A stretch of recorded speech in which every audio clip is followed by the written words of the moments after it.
90% of the लड़के अपनी skin को समर में बर्बाद कर देते हैं और फिर दोष किसको देते हैं? वेदर को। लेकिन सच बात क्या है मेरे भाई, प्रॉब्लम गर्मी नहीं है, प्रॉब्लम तेरी हैबिट्स है। तू सोच रहा है कि गर्मी की वजह से तेरा फेस बिगड़ रहा है, तो नहीं मेरे भाई, तेरा रूटीन ही बेकार है। और जब तक तू इस बात को समझेगा नहीं तब तक तेरा फेस ऐसा ही रहेगा। तो अब सॉल्यूशन सुन। अगर तेरा फेस पूरे समर में ऑयली, डस्टी, एक्ने वाला, पिंपल वाला भरा हुआ रहता है ना, तो पहले तो प्रॉब्लम वेदर नहीं है, प्रॉब्लम तू है। तो आज मैं तुझे वही सारे सच बताने वाला हूँ जो तू सुनना नहीं चाहता। तो चलो आओ बिना किसी देरी के इस वीडियो को शुरू करते हैं। तो पहली मिस्टेक ये है कि जैसे ही समर आता है ना, हम गर्मी लगने लगती है, हम रूम में बैठे होते हैं, बाहर से आते हैं, तो सबसे कॉमन मिस्टेक कोई भी इंसान को आपने देखना होगा, जैसे ही बाहर से आएगा पानी से मुंह धो लेता हूँ, गर्मी हो रही पानी से मुंह धो लेता हूँ, फेस वॉश कर लेता हूँ, 2 मिनट फ्रेश लगेंगे, 2 घंटे होंगे, वापस से सोएंगे, दोपहर को वापस से जगेंगे, फेस वॉश कर लेता हूँ। अगर आपने कहीं देखा होगा कि बाहर भी कोई ऐसे लोग, लारी वाले या फिर ऐसे लोग होंगे, वो बार बार अपना फेस वॉश पानी से या फिर ऐसे ही धोते रहेंगे गर्मी में। तो ऐसा नहीं करना होता मेरे भाई, और तू यही से मिस्टेक कर रहा है, क्योंकि जितनी बार तू अपना फेस वॉश करेगा तुझे लग रहा है फेस बन रहा है, लेकिन नहीं, तेरी स्किन ज्यादा से ज्यादा ऑयल प्रोड्यूस कर रही है। क्योंकि जैसे ही भाई तू फेस वॉश करता है और वैसे ही अपना फेस समझने लगता है कि मैं डिहाइड्रेटेड होने लगा हूँ, मुझे अपना सीबम प्रोडक्शन बढ़ाना होगा, और वैसे वैसे करते करते आपका सीबम प्रोडक्शन इतना बढ़ जाता है कि आप पूछो ही मत, आपकी पूरी स्किन ऑयली हो जाती है समर में। इसीलिए इस बात को फिक्स समझो कि आपको ज्यादा ओवर फेस वॉश नहीं करना, लिमिटेड बैलेंस्ड फेस वॉश करना है। मतलब कि 2 से 3 बार। अगर आप जिम से आ रहे हो तो फिर कर लो, लेकिन अगर आप जगे हो तो फिर ना आ रहे हो फिर नॉर्मल है, कर लो। रात को सोने से पहले आप कर सकते हो, लेकिन 3 बार इनफ है। 4-5 बार 6 बार गर्मी हो रही फेस वॉश ये नहीं करनी है। ये पहली की पहली सब 90% ऑफ द लोग, लड़के ये मिस्टेक करते हैं, और मैं भी पहले करता था। तो इसी बात को मैं समझकर इस बात को मैं आपको आगे लेकर आया हूँ। और दूसरा पॉइंट भी ऐसा ही है, इसीलिए ध्यान से कान देकर समझो। मॉइस्चराइजर मतलब कि क्या? आपको लगता होगा कि मॉइस्चराइजर लगाता हूँ तो मेरी स्किन चिपचिपी बेकार होने लगती है, ऑयली ज्यादा लगता है। लेकिन नहीं मेरे भाई, आपको कुछ जानना चाहिए, आपको कुछ समझना चाहिए। क्योंकि जैसे ही आप अपना फेस वॉश करते हो, नहाने के बाद, जिम से आने के बाद, स्वेट होता है कुछ भी, तो फिर आप मॉइस्चराइज़र लगाओगे ना उसके ऊपर, तो आपकी स्किन थैंक यू बोलेगी, क्योंकि वो हील हो रही है।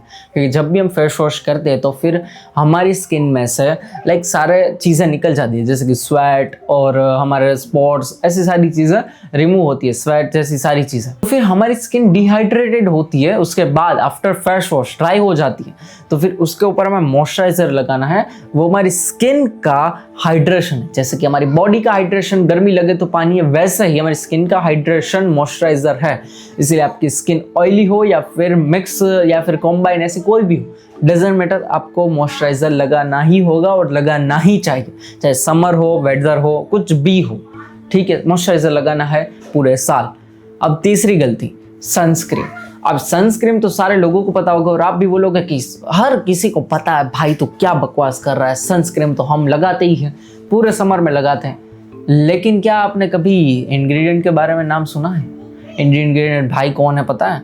क्या आपको पता है कि कितना FPS परफेक्ट होता है? नहीं ना, कितने घंटों बाद आपको लगाना होता है। तो इसी के बारे में बात कर रहा हूँ मैं। आपको अच्छे से इंग्रेडिएंट लिस्ट पढ़ के सनस्क्रीन यूज़ करनी है। कोई फेमस ब्रांड की हो ऐसे डीमार्ट में जाकर नहीं लेकर आनी है। आपको प्रैक्टिकल जो टेस्टेड वीडियोस आपको यूट्यूब पर हज़ारों मिल जाएंगे, उस पर से कोई अच्छी सनस्क्रीन बाय करनी है। वरना अगर मेरा ट्रस्ट हो वैसी कोई ब्रांड का नाम लूँ तो फिर वो मिनिमलिस्ट है, डॉक्टर धर्मा है, ऐसी सारी सनस्क्रीन आप यूज़ कर सकते हो। और हाँ, 50 FPS लेना है, 3 या 4+, ठीक है। इसलिए 30 FPS के ऊपर मत जाना। वो हमें नॉर्मली स्विमिंग पूल में जाने के लिए बनी हुई सनस्क्रीन है। 50 FPS इंडिया के वेदर के मुताबिक, सन एक्सपोजर के मुताबिक मैं आपको बता रहा हूँ। और हाँ, बार बार रीअप्लाई करने की कोई भी ज़रूरत नहीं, मैं आपको बता दे रहा हूँ।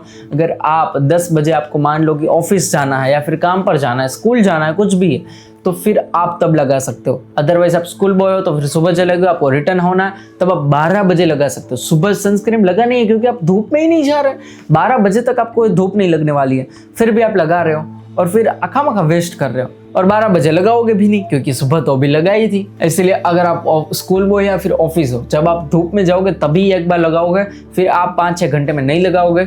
बस उसके बाद ही अगर आपको धूप बहुत ही है, 5 बज गए हैं, फिर भी बहुत धूप है, आपको घर आ रहा है, फिर भी आपको लगता है कि मैं जल्दी पहुंच जाऊंगा, फिर भी ज़रूरत नहीं है, लेकिन अगर आप लगाओगे तो वो ज़्यादा अच्छा रहेगा। अब सन एक्सपोजर की बात हो ही गई है, तो फिर उसके अगले का पॉइंट बहुत ही इंटरेस्टिंग है कि हम अपने फेस का तो ख्याल रख लेते हैं, सनस्क्रीन लगा के ऐसा ऐसा करते हैं, मास्क पहन के, कैप पहनते हैं, हमने टैनिंग से बचा लेते हैं, लेकिन हमारे हाथ की टैनिंग समर में बहुत ही कॉमन है, बहुत ही कॉमन है। आप बस धूप में टी शर्ट पहनकर बस 1-2 घंटा चले जाओ, फिर आकर अपनी टी शर्ट निकालना, इतना अलग अलग चटपटे लगोगे ना कि पूछो ही मत।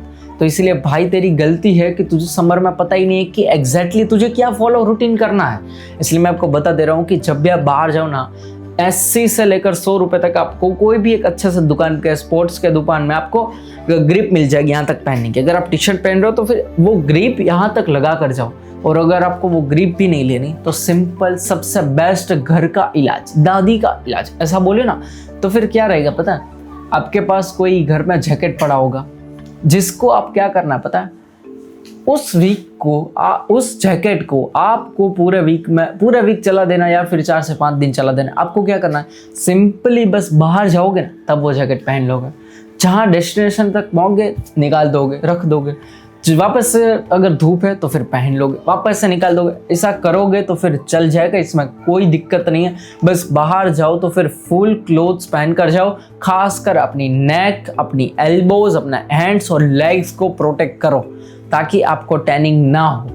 इतनी शॉर्ट्स पहनकर मत जाओ, क्योंकि हाँ समर में हमें धूप लगती है, लेकिन बाहर जाओगे तो फिर डिफरेंस आपको दिखाई देगा। अगर वो आप नहीं चाहते हैं बहुत ही भद्दी टैनिंग, तो फिर इससे बचो, क्योंकि वो टैनिंग रिमूव होने में भी काफ़ी वक्त लगता है। इसलिए मैं कह रहा हूँ कि तू समझ जा भाई, आपको फुल क्लॉथ्स पहनकर जाना है। अगर आप टी शर्ट पहन रहे हो मेरे जैसे तो फिर आपको ग्रिप पहनकर जाना है, और अगर शाम है या फिर धूप नहीं है तो फिर तो कोई दिक्कत ही नहीं है। अब लास्ट पॉइंट, स्वेट और हाइजीन के बारे में, दोनों को कंबाइन करके मैं आपको बता रहा हूँ।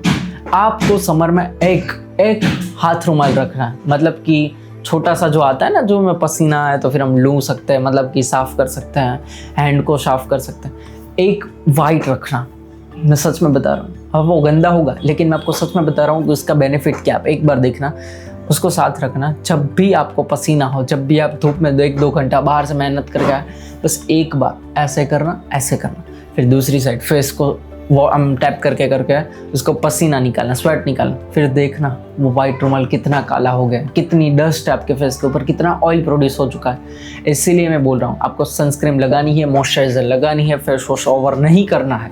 इसीलिए स्वेट का यही एक इलाज है कि आप समझोगे कि भाई कितना स्वेट हो रहा है, और ये स्वेट ना हो उसके लिए तो हम कुछ नहीं कर सकते। अगर बाहर धूप है तो फिर हम फैन के नीचे बैठ सकते हैं, हम ऑफिस में अगर वर्क करें तो वहाँ पर बैठ सकते हैं। तो ये तो हमारी बेसिक चीज़ें हो गई, स्वेट तो हमें होगा ही। लेकिन हाइजीन, अगर हम हाइजीन अच्छा रखेंगे ना, मतलब कि हमें समर में 2-3 लीटर पानी पीना भी इनफ नहीं लगता। इसलिए आपको कुछ चीज़ें खानी चाहिए। मैं चाहता हूँ कि आपको हाइड्रेशन के लिए, कुछ स्किन के लिए आपको समझना होगा कि समर में फ्रूट कंज्यूम ज़्यादा करो। मैं आपको सच बता रहा हूँ, आपकी स्किन, आपकी गट, आपकी ओवरऑल हाइड्रेशन ज़्यादा रहेगी। कई बार आपने ऐसा फील किया होगा कि कितना भी पानी पी लो, कितना भी, आपको और भी प्यास लगी जा रही, लेकिन अगर आप वाटरमेलन खा लेना, पेट भी भर जाएगा और इवन उसके साथ साथ आपका हाइड्रेशन भी रहेगा, क्योंकि वाटरमेलन वैसे तो पूरा पानी से ही भरा होता है, हाइड्रेटेड होता है मतलब कि। इसीलिए फ्रूट्स को कंज्यूम करो, कुकुम्बर जैसी चीज़ें खाओ समर में, वाटरमेलन जैसी चीज़ें खाओ। और अगर मैं और एक एडवांस पॉइंट की बात करूँ ना, जो मोस्ट इंपॉर्टेंट है, तो फिर वो रहेगा कि हमारे हाथों में भी कई लोगों को ऐसा होता है कि स्वेट ज़्यादा रहता है, और समर में हम कई जगह पर भी छूने लगते हैं, ठीक है। तो अगर उसी हाथ को ऐसे लगाने लगे तो फिर वो सारे जम्स, सारा स्वेट, सारे बैक्टीरिया आपके फेस के ऊपर आ जाएंगे, और फिर आपका फेस मुबारक हो, एक्ने से भरा हुआ, ऑयल से भरा हुआ, पिंपल से भरा हुआ बन जाएगा। इसलिए मैं बोल रहा हूँ तुझे कि ऐसी सारी चीज़ें, गलतियाँ बंद कर, और अगर कुछ भी समझ ना आए तो यहाँ आकर मुझे कमेंट में बता, ताकि मैं उसको अच्छे से तुझे समझा सकूँ, ठीक है। इसलिए इस वीडियो को हम मेरे भाई यहाँ पर ख़त्म करते हैं। आई नो कि वीडियो थोड़ा सा शॉर्ट था, आई होप आपको इसमें से कुछ वैल्यूएबल पॉइंट्स मिले होंगे। तो अगर आपको इसमें से कुछ भी वैल्यूएबल पॉइंट मिले तो इस चैनल को सब्सक्राइब कर देना। अगर कोई डाउट हो तो कमेंट छोड़ देना। बाकी जल्दी मिलते हैं नेक्स्ट वीडियो में, तब तक के लिए देवी और सज्जनों टाटा बाय बाय, सी या।